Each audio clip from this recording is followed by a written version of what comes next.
aku kekurangan sekali ya. Sampai mau berenang aja jalan kaki nyari duit recehan gitu istilahnya.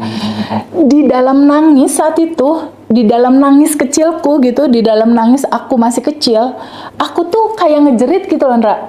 Suatu saat Allah kasih kesempatan aku punya rezeki, aku harus berbagi. Aku harus peduli karena rasanya seperih ini. Jadi semua masalahku kecil. Karena aku punya Allah yang begitu besar. Jadi kunci dari kesuksesan perjalanan hidup itu sebetulnya prasangka yang baik terhadap Allah di atas rata-rata.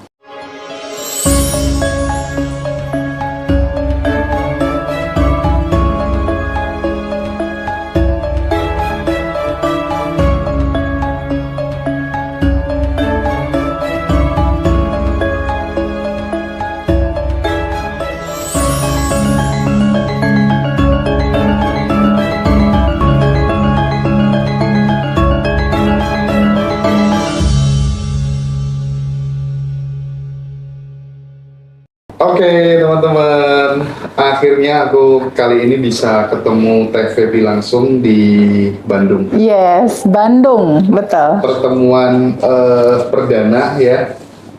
Mudah-mudahan dari sharing kita kali ini bisa bermakna, bisa membawa manfaat, arti dan guna untuk sahabat semuanya dimanapun berada.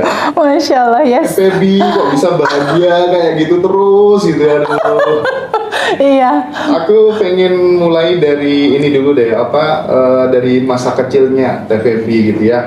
Gimana sekolahnya. Aku pengen dimulai dari situ dulu. Cerita dong ke teman-teman. Oke, aku lahir di Jakarta 1977 di depan Menteng, Jakarta Selatan, daerah-daerah Menteng sana lah, anak Jaksel. Nah, pada masa itu mama papaku masih harmonis, tapi pada saat aku masuk di TK dan kakakku boy ke kelas 3, kelas 4 lah, aku menjelang SD kelas 1, mama papaku divorce, cerai saat itu. Nah, ada satu fase di mana sepertinya cerita serunya dimulai dari situ, Ndra. Di mana papa mama tuh bilang, Feby mau ikut mama atau mau ikut papa gitu.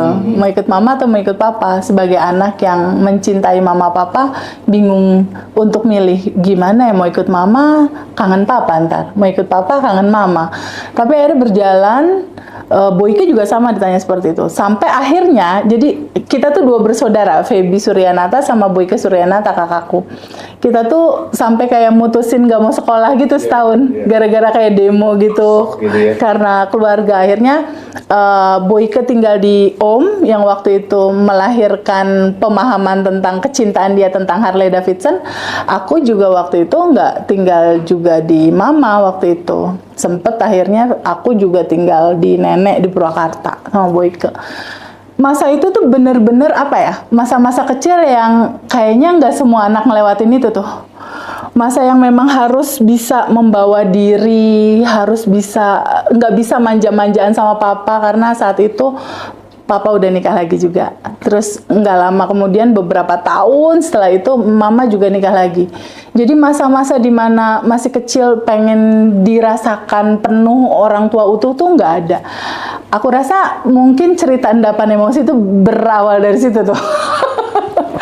Nah, dalam kebingungan ketakutan, aku sempat merasakan, aku Boyke kalau nggak salah, merasakan nggak sekolah selama setahun karena situasi ekonomi yang tidak memungkinkan. Sampai nggak sekolah setahun? Sampai pernah aku nggak sekolah setahun. Terus situasi yang aku juga pernah merasakan ketika misalnya anak-anak lain mau berenang gitu, terus aku nggak punya uang, Ndra. Dan aku tuh waktu itu bayar berenang itu sekitar 500 perak. Tahun 80-an lah. Aku tuh yang Feby kecil tuh jalan gitu kan. Jalan dengan harapan kali aja nemu duit. Ya Allah. Kali aja nemu duit 500 atau berapa gitu.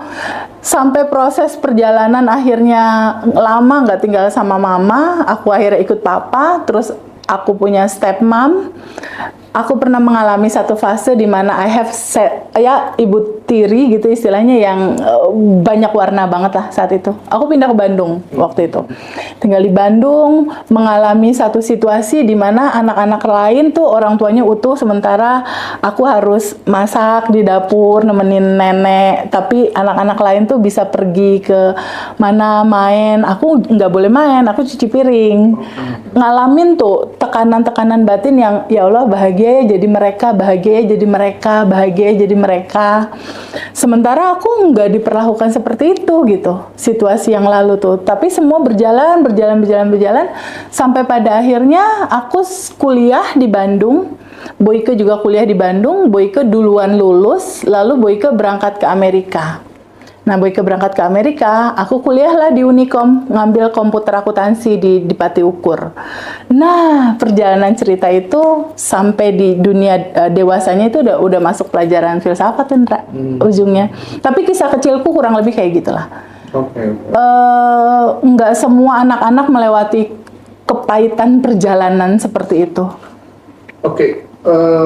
Aku bisa merasakan gitu ya, karena kurang lebihnya masa laluku juga seperti itu gitu ya.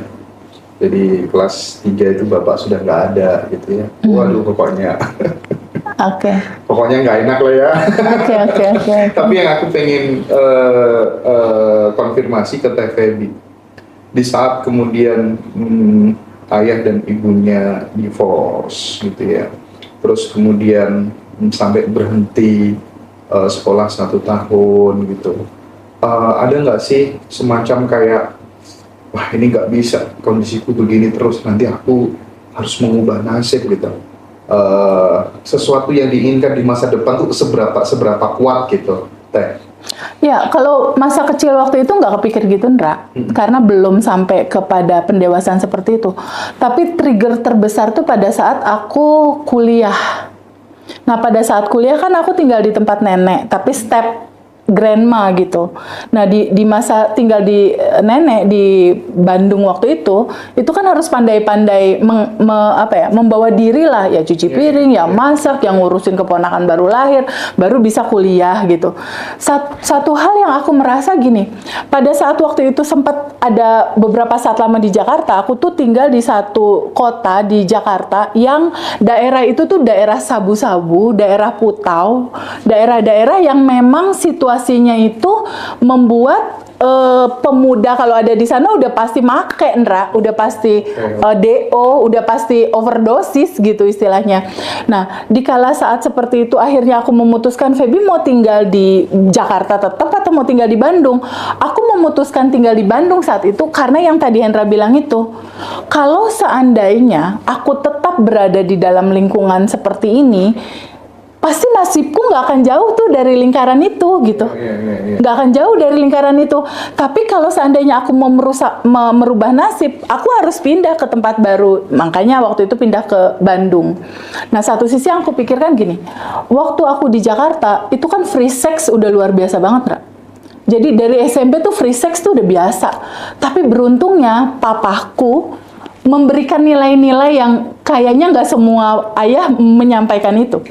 Papaku bilang gini, Feby, kamu perempuan, kamu jaga diri kamu, untuk hal yang satu itu, kamu harus kasih hanya untuk suami kamu.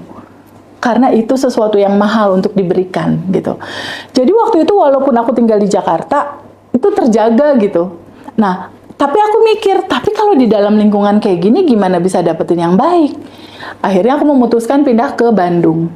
Nah, di Bandung itulah mulai ada cerita tentang, oh, ada sesuatu hal yang lain ya daripada hanya hidup. Ya filsafat itu, Ndra. Jadi kampusku di Unicom, Jalan di Pati Ukur, kebetulan guru filsafat aku tuh rumahnya di Pati Ukur 90. Jadi antara kampus sama tempat sekolah filsafat aku, itu jaraknya cuma sekitar 100 meter gitu. Tapi memang ketertarikan masalah agama itu udah berlangsung lama sih sebenarnya. Udah ada ketertarikan dari dulu gitu. Karena di situ aku udah mulai berdoa, ya Allah, rasanya seperti ini ya kalau mama papa pisah, kalau nggak punya uang gitu istilahnya, kalau banyak keterbatasan. Terus harus gimana merubah hidup? Aku cuma tahu satu-satunya cara untuk merubah kan kita harus dekat sama Allah. Karena dia yang punya segalanya untuk merubah gitu. Oh, aku simpel waktu itu. Aku jadi remaja masjid aja deh. Jadi waktu itu aktif di remaja masjid di Bandung. Apa-apa ikut kegiatan-kegiatan masjid. Tapi yang mereformasi cara berpikir dan lain-lain itu semuanya dari sekolah filsafat di Pati Ukur sih yang 16 tahun itu, Ndra. 1996 sampai 2012 sampai guru filsafatku meninggal saat itu. Terus jadi filsafat itu sebagai pintu pembuka untuk TVB mempelajari sesuatu yang mungkin terkadang kita dari kecil udah dikasih dogma-dogma yang terkadang tidak rasional gitu. Akhirnya mulai dari situ mulai berani, oke, belajar ini, belajar itu gitu. Kan banyak yang dipelajari ya? Iya, banyak. Nah, saat itu juga sebenarnya untuk kata filsafat beberapa keluarga kan juga agak-agak karena gambaran kebanyakan umum kalau yang belajar filsafat itu kan rata-rata yang umurnya udah 60, 70, yang udah tua lah gitu, Ndra. Ini kan saat itu aku umur 18 tahun, Ndra. Baru semester 1 gitu loh. Baru lulus, baru semester 1, tapi jadi gini loh, Ndra. Ada sesuatu di luar kuasa kita yang aku rasakan ya, yang menarik untuk aku melakukan itu gitu loh. Jadi papaku, kakakku, mamahku itu sebenarnya bingung sama aku. Bingungnya apa? Kamu kan perempuan, ngapain sih dalam-dalam pelajarin agama gitu. Terus kakakku bilang Boyke, nanti Boyke juga bisa komen deh. Dia nggak suka sebenarnya, nggak suka maksudnya, ih ngapain sih Feb dalam-dalam belajarin filsafat? Mau dikatakan suka nggak suka, honestly saat itu aku nggak punya kuasa untuk nggak melakukan belajar gitu loh, Ndra. Jadi kayak ada sesuatu yang bener-bener narik aku nyemplung di situ. Yang aku rasakan kayak gitu. Selain kemudian semangat untuk senantiasa mempelajari hal-hal yang baru di dalam kehidupannya TVB gitu ya. Kegiatan atau hal-hal positif apa yang dilakukan TVB ketika remaja itu yang kemudian itu tidak dilakukan oleh banyak orang gitu. Artinya apa ya kalau dalam bahasa pesantren tuh kamu punya amalan khusus apa gitu ya. Itu sebagai tabunganmu untuk masa depan kayak gitu, apa yang bisa di-share ke teman-teman gitu. Iya, Ndra. Jadi kan tadi cerita flashback kan aku kekurangan sekali ya. Sampai mau berenang aja jalan kaki nyari duit recehan gitu istilahnya. Di dalam nangis saat itu, di dalam nangis kecilku gitu, di dalam nangis aku masih kecil, aku tuh kayak ngejerit gitu loh, Ndra. Suatu saat Allah kasih kesempatan aku punya rezeki, aku harus berbagi. Aku harus peduli karena rasanya seperih ini. Aku nggak bisa curhat loh sama mamaku nggak ada. Aku nggak bisa curhat sama papa, aku nggak tinggal sama papa. Jadi pada saat guru bilang mau berenang, ini aku nggak bisa cerita harus minta uang ke siapa gitu. Sampai jalan, nah di dalam jalan diem tuh aku bilang, suatu saat Allah kasih aku kesempatan, aku harus banyak berbagi menolong, Itu terus, jadi lucunya aku gini loh, Ndra. Ketika pada saat waktu SMP ataupun kuliah semester 1 kan banyak banget ya kayak diperlakukan berbeda, yang lain misalnya makan ayam aku makan tempe misal gitu ya, atau yang lain jalan-jalan ke Bali aku nggak diajak sama Boyke. Yang lain seneng-seneng jalan aku nggak diajak. Lucunya seorang Feby kecil itu selalu begini, ini rasanya sakit, aku nggak boleh lakukan itu sama orang lain. Ini rasanya sakit. Kalau ada anak kecil yang dalam posisi aku harus membahagiakan, aku harus menggembirakan, aku harus memberikan lebih. Itu yang aku lakukan pada saat mulai kuliah gitu. Mulai kuliah kan udah mulai bisa ada bisnis ini itulah gitu kan, teman butuh apa, mulai punya uang sendiri. Di situ aku memulainya dari sedekah ke masjid, karena deket rumah kan. Dan aku mulai dari dulu memang mulai sering ke anak yatim, panti jompo, terutama anak-anak yatim yang lahir tanpa diinginkan. Oke. Jadi suka beliin pampersnya, suka beliin susunya. Bahkan Kang Aswan ya, tadi waktu kita makan siang gitu, aduh waktu itu Mas bawa mobil, berhenti, ini ada orang, dikasih jalan lagi dikit, berhenti lagi, ada orang, dikasih. Selalu diajak kegiatan gitu terus sama TVB. Tapi Kang Aswan cerita juga loh, wah dulu tuh ngeri waktu masalah Harley itu. Yes. 24 jam ya. Yes. Terus belum lagi gendong si Adam kalau nggak salah ya. Rara, ada masih di perut. Oke. Terus kemudian pernah nginep tidur di kantor. Benar. Itu masuk masa paling sulitnya jadi Feby ya. Yes, itu perjalanan hidup paling low-nya aku. Gimana nggak low? Aku lagi hamil 7 bulan, aku bawa Rara, anak kecil, aku nggak ada pasangan dan harus ngeganti 1,3 M. Kakakku jauh, Boyke, papaku udah meninggal, nggak ada siapapun kecuali Allah. Karena aku punya Allah, jadi aku bilang aku punya Allah yang besar. Jadi semua masalahku kecil. Karena aku punya Allah yang begitu besar. Jadi kunci dari kesuksesan perjalanan hidup itu sebetulnya prasangka yang baik terhadap Allah di atas rata-rata. Di atas rata-rata. Yes. Itu kuncinya ya. Must be di atas rata-rata. Itu aja, pegang aja itu terus. Ingat-ingat ya teman-teman Ya. Kasih underline ya.